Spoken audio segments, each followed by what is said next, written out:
नमस्कार प्यारे विद्यार्थियों, मैं नवल जहांगीर आपका एनकेएस बायोलॉजी में हार्दिक अभिनंदन करता हूं। मैं आपको पढ़ा रहा हूं लेब असिस्टेंट की बायोलॉजी, जिसमें हम to the point NCERT discuss कर रहे हैं, जहां से क्वेश्चन बन सकते हैं। अभी तक हम आप लोगों के पार्ट जो इसके थे जेनेटिक्स के, वो 7 तक डिस्कस कर चुके हैं। आज हम पार्ट 8 डिस्कस करेंगे, जिसमें अपना टॉपिक रहेगा जीन रेगुलेशन, एंड देन उसके बाद में हम इसमें पढ़ेंगे डीएनए फिंगरप्रिंटिंग, और देन उसके बाद में हम पढ़ेंगे ह्यूमन जीनोम प्रोजेक्ट, जो कि एनसीईआरटी के में दिए हुए हैं। चलिए अभी स्टार्ट करते हैं अपना पॉइंट। तो देखिए यहाँ पर ये तो वो सिलेबस था जो हमने कवर करना था, जो सिलेबस दिया हुआ था लेब असिस्टेंट के लिए। कहाँ पर दिया हुआ था? लेब असिस्टेंट के सिलेबस में दिया हुआ था, जेनेटिक्स के पोर्शन में। ऑलमोस्ट हम सारे टॉपिक पढ़ चुके हैं। ये गुणसूत्र की संरचना हमने सेल बायोलॉजी में पढ़ी थी। कहाँ आती है बेटा? ये सेल बायोलॉजी में पढ़ी थी। बाकी हमने मेंडल पढ़ लिया, सामान्य शब्दावली पढ़ ली, डीएनए आरएनए की संरचना पढ़ ली, वंशानुगति के आणविक आधार हमने पूरा चैप्टर पढ़ा है अकॉर्डिंग टू एनसीईआरटी। देन मनुष्य में लिंग निर्धारण, अनुवांशिक विकार भी हमने पढ़ लिया है। तो अब पढ़ते हैं ऑपेरॉन संकम कॉन्सेप्ट। क्या पढ़ना है भाई? ऑपेरॉन कॉन्सेप्ट या जीन रेगुलेशन।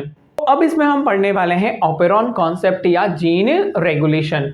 अब ऑपेरॉन क्या होता है उस पर डिस्कस करते हैं। ऑपेरन अवधारणा, अब ऑपेरन कुछ भी नहीं है, जो डीएनए पर जीन की सीक्वेंस होती है उसी को ही ऑपेरॉन बोलते हैं। कौन कौन से जीन होते हैं पहले इसके बारे में पढ़ लेते हैं कि ऑपेरॉन अवधारणा 1961 में दो फ्रेंच सूक्ष्म जीव वैज्ञानिक, एक तो फ्रांसिस जैकब एंड मोनार्ड ने दिया था, ने पेरिस के इंस्टीट्यूट में ई कोलाई पर जीन क्रिया को नियंत्रित करने के लिए एक क्रियाविधि का प्रतिपादन किया, जिसे ऑपेरॉन मॉडल कहते हैं। क्या भाई? एक ई कोलाई में जीन का जो कंट्रोल है उसको प्रतिपादन करने के लिए उन्होंने ये कॉन्सेप्ट दिया। एक ऑपेरॉन अनुवांशिक पदार्थ या डीएनए का भाग होता है। अनलाइन कर लेना, एक ऑपेरॉन अनुवांशिक पदार्थ या डीएनए का भाग होता है जो एकल नियंत्रण इकाई की तरह कार्य करता है, और यह एक या एक से अधिक संरचनात्मक जीन, जिसे हम ऑपरेटर जीन, एक प्रमोटर जीन और एक रेगुलेटर जीन रखता है। कुछ भी नहीं होता, क्या होता है? डीएनए या जीन का भाग होता है ऑपेरॉन, जिसमें एक से ज्यादा कंट्रोलर जीन होती हैं। रेगुलेटर हो सकती है, प्रमोटर हो सकती है, ऑपरेटर हो सकती है। अब इसकी संरचना की बात करते हैं। देखिए इधर, सबसे पहले ऑपेरॉन ऐसा जीनों का समूह ऑपेरॉन कहलाता है जो एक समान क्रिया से संबंधित है और समान गुणसूत्र पर उपस्थित हो, और उनका नियमन एक इकाई के रूप में किया जाता हो। ऑपेरॉन में कई जीन सम्मिलित होते हैं। हमारे पास में है संरचनात्मक जीन, नियामक जीन, ऑपरेटर जीन और प्रमोटर जीन। तो यहां पर ये एक ऑपेरॉन का स्ट्रक्चर है, जिसमें आई किसको डिनोट करता है? आई करता है हमारे पास में रेगुलेटर जीन को। पी किसको डिनोट करता है? पी प्रमोटर जीन को। और ओ किसको डिनोट करता है? ऑपरेटर जीन को। और ये तीनों जेड वाई एक किसको डिनोट करते हैं? स्ट्रक्चरल जीन को। तो ये एक हमारे पास में क्या है? ऑपेरॉन है। नॉर्मली ऑपेरॉन के उदाहरण और कौन कौन से हैं? लेक ऑपेरॉन, जिसको लैक्टोज ऑपेरॉन बोलते हैं। देन ट्रिप्टोफैन ऑपेरॉन, जिसको ट्रिप ऑपेरॉन बोलते हैं। Then histidine operon and valine operon.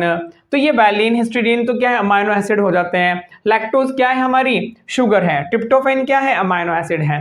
तो लैक्टोज शुगर को कंट्रोल करने वाला ऑपेरॉन क्या कहलाएगा? लैक ऑपेरॉन कहलाएगा। चलिए बात करते हैं ये किसमें कैसे क्या करता है। लैक्टोज आपको पता होना चाहिए एक डाइसेकेराइड है, और ये किससे मिलकर बनी होती है? ग्लूकोज और गैलेक्टोज से मिलकर बनी होती है। तो डाइसेकेराइड दो मोनोसेकेराइड यूनिट से मिलकर बनी होती है। इसका ब्रेकडाउन होना, वो कंट्रोल करना ही क्या? एक लेक ऑपेरॉन है। प्रत्येक ऑपेरॉन का एक विशिष्ट ऑपरेटर होता है। क्या होता है? एक विशिष्ट ऑपरेटर होता है, और विशिष्ट रिप्रेसर भी होता है। ऑपरेटर तो होता ही है, साथ में रिप्रेसर भी होता है। उदाहरण के लिए लेक ऑपेरॉन में केवल लेक ऑपेरॉन ही मौजूद होता है। क्या है भाई? लेक ऑपरेटर केवल लेक ऑपेरॉन में ही मौजूद होता है। यह विशेष रूप से लेक रिप्रेसर के साथ ही क्या करता है? इंटरेक्ट करता है। तो यहां पर हमारे पास जो एग्जांपल है हम वही पढ़ेंगे, लेक ऑपेरॉन। इस ऑपेरॉन में उन जीन का नियमन होता है जो लैक्टोज के कैटाबोलिज्म मतलब ब्रेकडाउन में सम्मिलित होते हैं। लैक्टोज एक डाइसेकेराइड है जो ग्लूकोज और गैलेक्टोज से मिलकर बनी होती है। बता दिया आप लोगों को।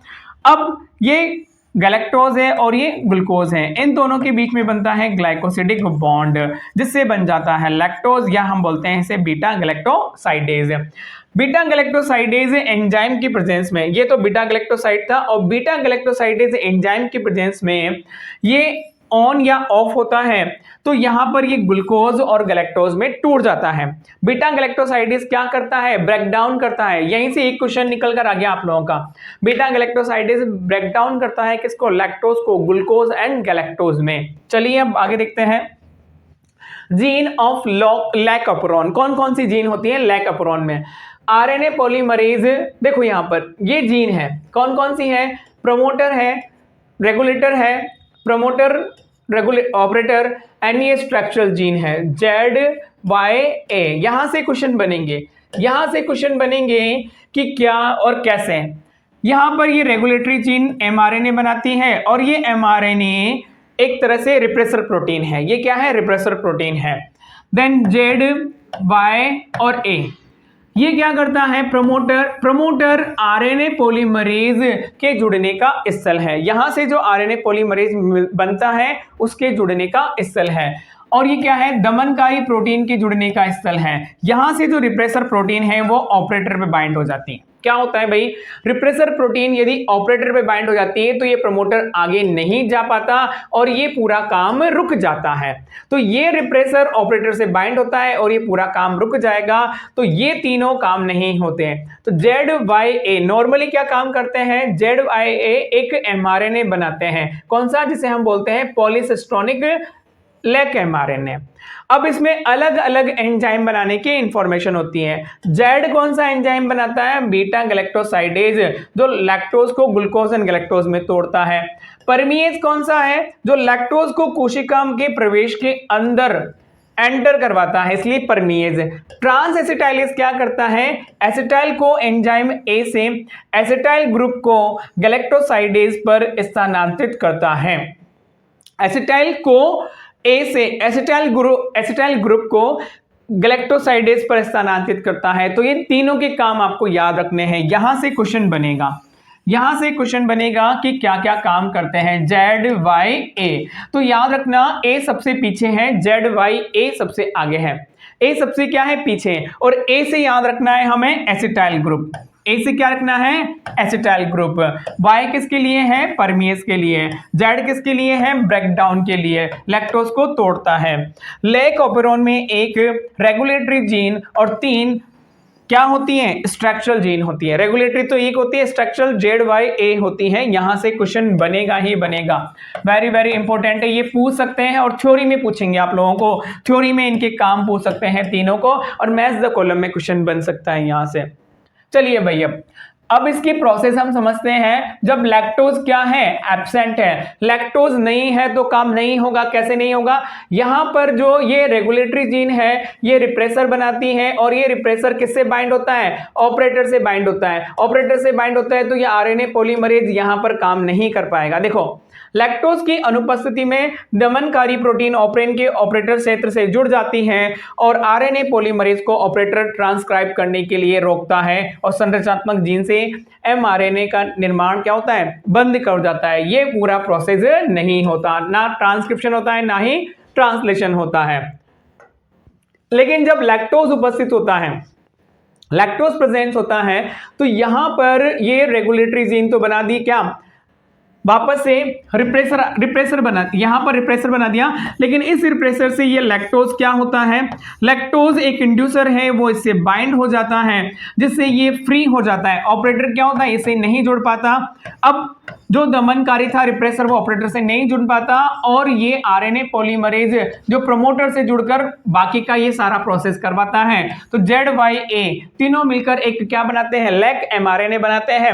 बीटा गैलेक्टोसाइडेज अपना काम करेगा, किसको तोड़ने का, लैक्टोज को तोड़ने का। परमिएज उसकी एंट्री को बढ़ाएगा कि एंट्री हो, और ट्रांस एसिटाइलेज क्या करता है, एसिटाइल को ये एसिटाइल ग्रुप को ट्रांसफर करता है किस पर, गैलेक्टोसाइडेज पर। इस तरह से ये तीनों क्या करते हैं, अपने काम करते हैं। लैक्टोज की प्रेजेंस में ये क्या है, ऑन है। अब इनके फंक्शन देख लेते हैं। लैक्टेज एंजाइम बीटा गैलेक्टोसाइडेज के लिए सबस्ट्रेट है, लैक्टोज एंजाइम, और यह ऑपरेटर के चालू और बंद होने का नियंत्रित करता है, इसलिए इसे प्रेरक कहा जाता है। किसको? लैक्टोज को इंड्यूसर कहते हैं। ग्लूकोज जैसे कि पसंदीदा कार्बन स्रोत की उपस्थिति में बैक्टीरिया की वृद्धि के लिए लैक्टोज को परमीएज एंजाइम की मदद से संवर्धन माध्यम में कोशिकाओं में प्रवेश कराते हैं। इंड्यूसर जैसे कि लैक्टोज या एलोलैक्टोज की उपस्थिति में रिप्रेसर को इंड्यूसर के साथ जोड़कर संदमक को निष्क्रिय कर दिया जाता है और निष्क्रिय करने से ऑपरेटर बाइंड हो गया, ऑपरेटर फ्री हो जाता है। ऑपरेटर फ्री होने से प्रमोटर आगे जाके स्ट्रक्चरल जीन से फंक्शन करवाता है। तो इस तरह से ये क्या होता है? कंप्लीट प्रोसेस होता है। अब इसमें हम पढ़ेंगे किसके लिए? डीएनए फिंगरप्रिंटिंग के लिए। डीएनए फिंगरप्रिंटिंग क्या है भाई? देखो, डीएनए फिंगरप्रिंटिंग का एक मेन उद्देश्य यह है कि हम लोग कहीं पर किसी प्लेस पर कहीं पर क्राइम होता है तो आइडेंटिफाई करने के लिए कि ये क्राइम किसने किया है तो डीएनए फिंगरप्रिंटिंग की जाती है। या फिर पेरेंटियल डिस्प्यूट, कई बार क्या बोलती हैं, मदर और फादर के बीच में डिस्प्यूट होता है कि ये सन मेरा नहीं है, ये डॉटर मेरी नहीं है, तो उस बीच में उस डॉटर या उस सन के डीएनए फिंगरप्रिंटिंग को मदर एंड फादर से मैच करके बता दिया जाता है कंफर्मेशन ये किसका सन है और किसकी बेटी है। और भी कई कारणों के लिए डीएनए फिंगरप्रिंटिंग का यूज किया जाता है। तो देखते हैं डीएनए फिंगरप्रिंटिंग में ओनली यदि हम बात करें एक पर्सन का दूसरे पर्सन से 99.9% डीएनए मैच करता है। ओनली 0.1% जो 0.1% डीएनए है उसी के बेसिस पर डीएनए फिंगरप्रिंटिंग की जाती है। देखिए, किसी व्यक्ति का डीएनए विशिष्टता के आधार पर उसकी पहचान करने की तकनीक को डीएनए फिंगरप्रिंटिंग कहते हैं। इस तकनीक को सर्वप्रथम एलेक्स जेफरी 1984 में, याद रखना ये इंपॉर्टेंट है, क्वेश्चन पूछ सकते हैं, एलेक्स जेफरी ने 1984 में खोजा। भारत में डीएनए फिंगरप्रिंटिंग को डॉक्टर लालजी सिंह द्वारा और डॉक्टर वी के कश्यप ने प्रारंभ किया।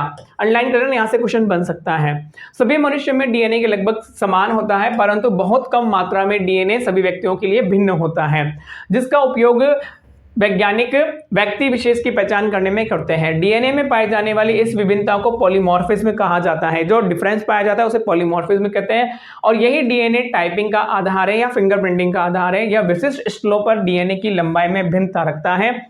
इसे रेस्ट्रिक्टेड फ्रेगमेंट कहते हैं। और डीएनए टेस्ट का बहुत महत्वपूर्ण टुकड़ा जो छोटे पुनरावृत्त क्रमों से मिलकर बना होता है उसे VNTR कहते हैं। बस आप लोगों को आंसर यही मिल गया। आप लोगों से क्वेश्चन पूछ सकता है कि डीएनए किस पर बेसिस है? डीएनए फिंगरप्रिंटिंग VNTR पर। किस पर बेटा? VNTR पर बेसिस है। किस पर बेसिस है ये? यही VNTR डीएनए फिंगरप्रिंटिंग का क्या है? आधार है। ये पूछ सकते हैं आप लोगों से, याद रखना है आप लोगों को, VNTR ही क्या है? इसका बेसिस है। मनुष्य में मिलने वाले 4 अनुक्रमों का लगभग 99.9% डीएनए समान होता है। और मानव जीनोम में कितना, यदि हम बात करते हैं हैप्लॉइड सेल के अंदर 3 × 10⁹ बेस पेयर होते हैं। और डबल में हो जाएगा कितना? 6 × 10⁹ हो जाएगा 6.6। अब ये हमारे पास में पूरा स्टेप है, स्टेप बाय स्टेप क्या करना होता है। सबसे पहले समझ लीजिए क्या करना है। कहीं पर भी कहीं को देखिए, डीएनए फिंगरप्रिंटिंग को मैं बता दूं, कहीं पर कोई क्राइम हुआ है, मान लीजिए यहां पर कोई क्राइम हुआ था, इस जगह कोई क्राइम हुआ था, यहां पर कोई क्राइम हुआ है।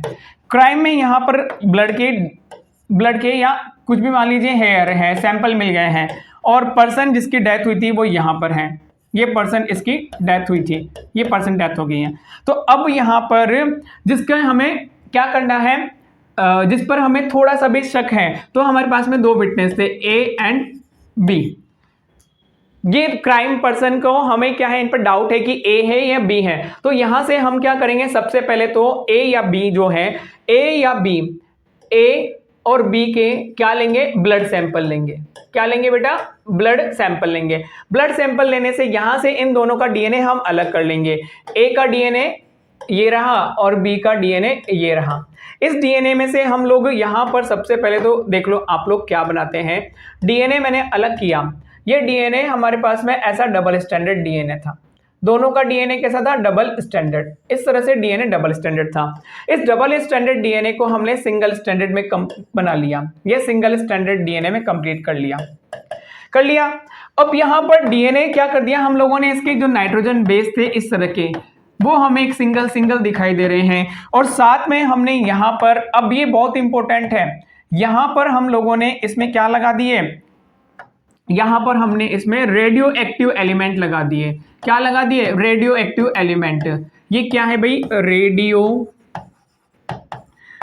Active element. इनको हम बोलेंगे बेटा प्रोब। ये क्या है हमारे पास में? ये है प्रोब, इनको बोलते हैं प्रोब।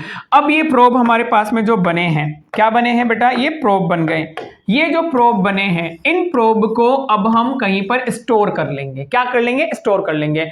अब हमने ए और बी जिस पर शक था उनके प्रोब बना लिए, और यहां पर जो सैंपल था हमारे पास में, यहां पर जो सैंपल है, इस सैंपल के प्रोब बना लेंगे। इस सैंपल के प्रोब बना लेंगे। इस प्रोब को, ये सिंगल स्टैंडर्ड है, यहां से भी हमें सिंगल स्टैंडर्ड मिलेंगे। तो जिसका इसके साथ में मैच कर जाएगा, या तो ए का मैच कर जाएगा इस सैंपल के साथ में, या बी का मैच कर जाएगा, वही बंदा क्या होगा? वही बंदा हमारा क्या होगा? उसने क्या किया है? क्राइम किया है। तो यहां से हम पता चल जाएगा किसने क्राइम किया है। तो ये याद रखना कि प्रोब कैसे बनाए जाते हैं। पहले इनके प्रोब बनाए जाते हैं, फिर इनके प्रोब से मैच किए जाते हैं, और प्रोब किसके मिलेंगे? जिसने क्राइम किया है उसी के ही प्रोब मिलेंगे। तो VNTR जो वेरिएबल नंबर टैंडम रिपीट है, पहले तो उसके प्रोब बनाए जाते हैं, किससे? जिस पर हमें शक होता है उनके, और फिर सैंपल के बनाए जाते हैं और उनको मैच किया जाता है। यही DNA फिंगरप्रिंटिंग होती है। और खुद का खुद से ही मैच करता है, दूसरे से नहीं करता। तो ये डैम श्योर हो जाएगा कि किसने क्राइम किया है, ए ने किया है कि बी ने किया है। चलिए भाई, सबसे पहले तो क्या है, ये बोल रहा है कि आप ब्लड, सीमन या बालों की जड़, यहां कोई भी ऐसा पार्ट ले लीजिए, सेल जिसके अंदर DNA है। फिर इस सेल से क्या कर रहे हैं? DNA को अलग कर रहे हैं, और इस DNA की बहुत अधिक मात्रा हमें प्राप्त करनी है। तो ये DNA बहुत लिटिल बिट होता है, तो PCR कीजिए। PCR करने के बाद में इसको छोटे छोटे फ्रेगमेंट में क्या करना है? काटना है। फिर जेल इलेक्ट्रोफोरेसिस करके एगरोस जेल पर ट्रांसफर करना है, और एसिडिक मीडियम में इसको क्या करना है? सिंगलेट करना है। क्या करना है? सिंगल स्टैंडर्ड कर दिया। ये डबल स्टैंडर्ड था, अब सिंगल स्टैंडर्ड।